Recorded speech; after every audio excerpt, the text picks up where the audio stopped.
What happens if the people don't pay? I get that question all the time. Today, I'm going to answer it.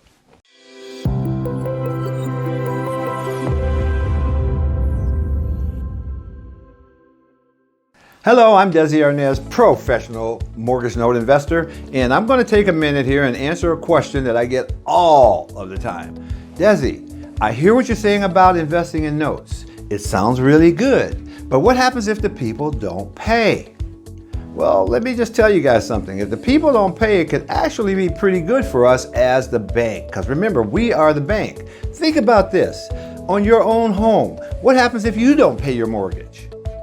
That's right. You're going to lose your rights in that property. That's exactly what happens. Now, here's the second question. When you lose your rights in that property, who gets those rights? Who gets the property? That's right. The bank does. Now, when I buy a mortgage note and I invest in someone's home like that, I am the bank. If they don't pay me, I get their house. It's mine. I could live in it if I want to. I can rent it out. I can burn it to the ground and just have a vacant lot. I mean, that's up to me. It's mine at that point. So if they don't pay, it could be a very, very good thing for me. Most of the time, though, people pay.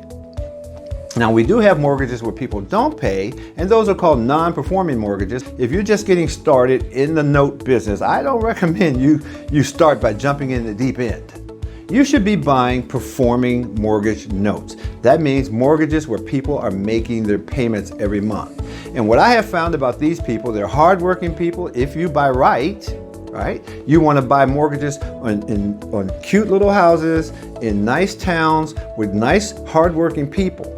These are people who pay their mortgage, and suddenly they don't pay, something happened. What I like to do is I reach out to them and say, hey, how you doing? Is everything okay? What happened? What can we do to help?